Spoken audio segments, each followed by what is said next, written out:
Hello my loves and welcome back on my channel. Today we talk about feminine habits that bring you back into balance and that really help you to create a much more happier and fulfilled life. So many of us live in constant stress mode, in constant survival mode. And I was in the last couple of weeks, I really felt stressed, really stressed from the inside. And it's actually really detrimental for us as women when we are in this state for too long, because first of all, when we are in this state, we operate completely from our masculine energy, and it's really hard to have this connection to the feminine side again, this feminine side where we feel like creative, flowy, and just in ease with life. And I really lost this connection a little bit because I was really in my go hustle mode. And at one day I realized, oh my God, I feel so stressed and I'm not present anymore when I do something. Like I'm constantly in the future with my thoughts. And I know so many women are in this state, and it's so important that we have like the balance. Like our masculine energy is extremely important because this is how we can reach our goals, how we can stay organized. But when we are only in this state, it's actually detrimental for us. We can become sick, we become so like overloaded with life, and it's not natural for women to be in this state for too long. So it's actually really important that we always connect back to our feminine side, that we have this balance and that life feels just at ease and that we can feel safe and just like calm again. So the first change I actually did is to live my life according to my menstrual cycle. Because when you live every day the same, when let's say you work on a project and you say, okay, every day I will work for so many hours on this project,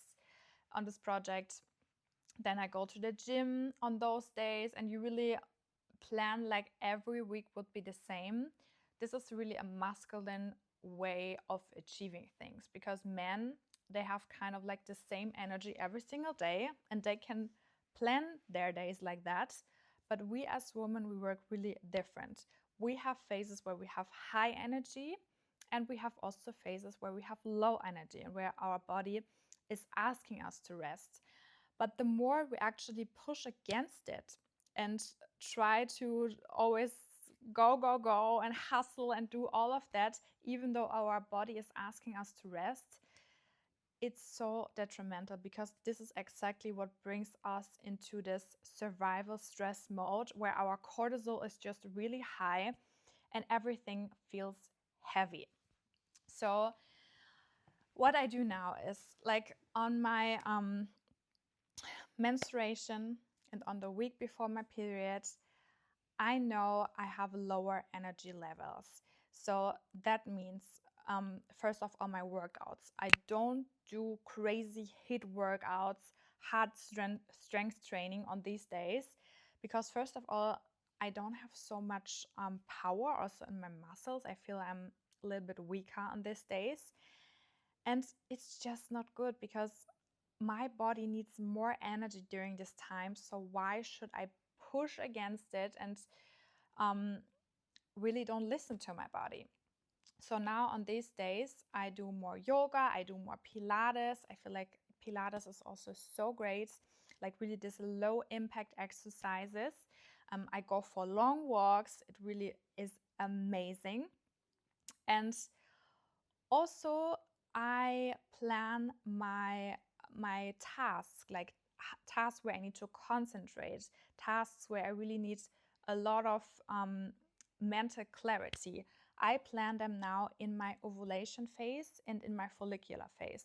So after your menstruation is where your spring phase, the follicular phase, starts. And there you can start with new projects, with new ideas. You feel like this mental clarity and this high energy. Then it goes up to your ovulation phase. where you are super energetic. You literally can do so many things during this time. And then when your energy slows down, like usually the week before your period and your period, you need to rest more. You need to do different kind of things, like more routine tasks, things that are easy for you, where you don't have to concentrate so much. And since I plan everything according to my cycle, my whole life changed. Like even my workouts.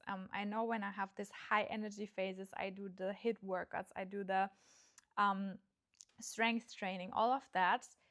And I feel like when I really give my body that time to recover during these other phases, I'm so much stronger in this other phase.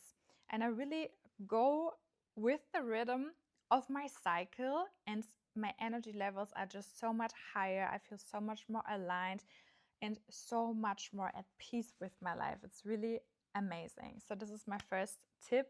Track your cycle. Use the app. I'm using the Flow app. It's amazing that you can really see in which phase you're in right now in your cycle, and it will help you really so much. But I can also do another video just about the nutrition and the workouts for each phase. So let me know in the comments if you're interested in that.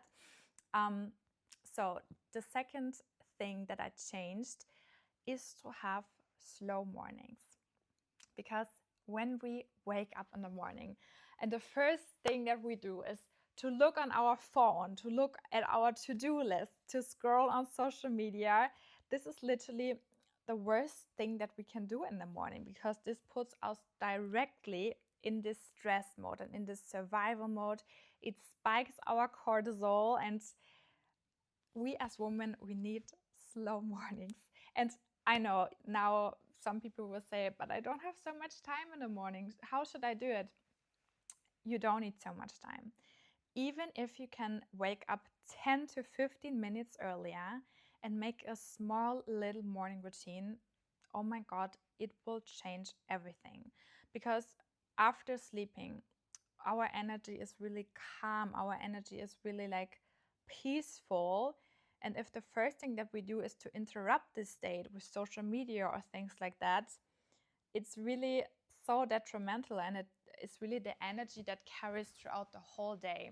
So we want that the energy first thing in the morning is peaceful, calm, and we want to give this beautiful renewed energy to ourselves. When you scroll at social media, you start to compare yourself with other people. You directly get like this outside input.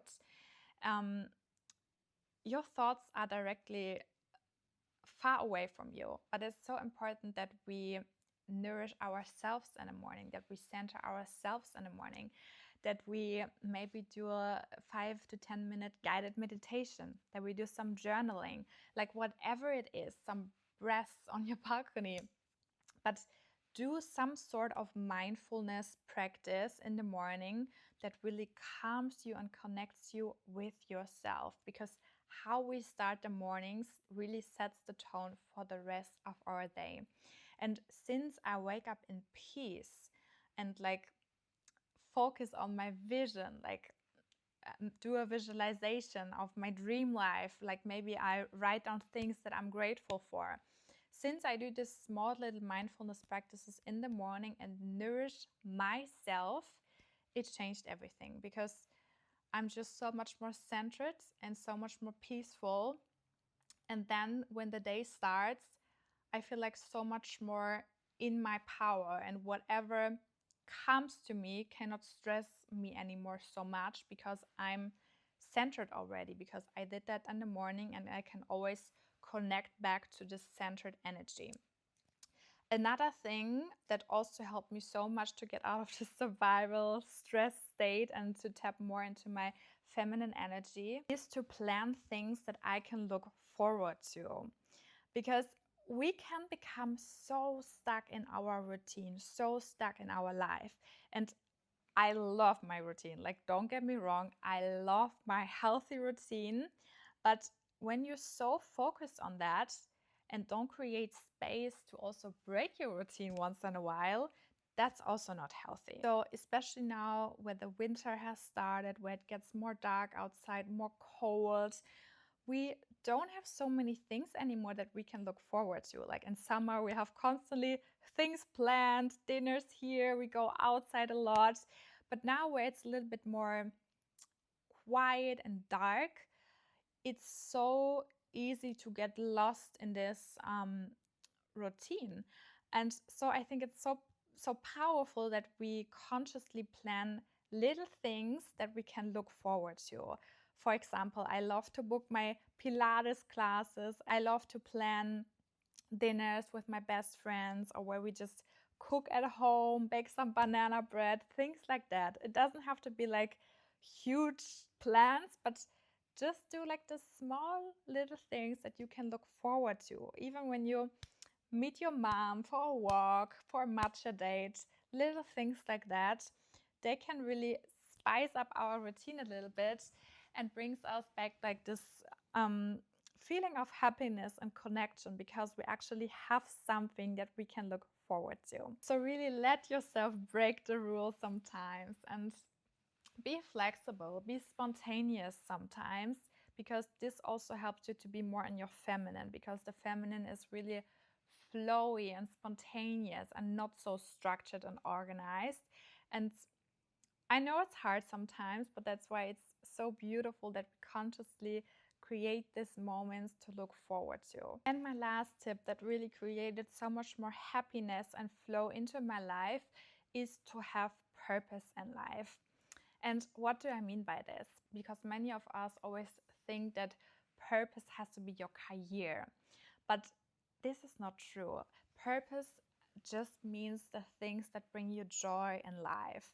And really, maybe you make a list, maybe you write everything down that brings you joy in your life. For me, it's, for example, making my matcha in the morning, lighting up candles, when I have like an hour to read in my favorite fantasy book, little things like that. And really make a list with everything that really fulfills you, that makes you happy, and that brings you this feeling of purpose.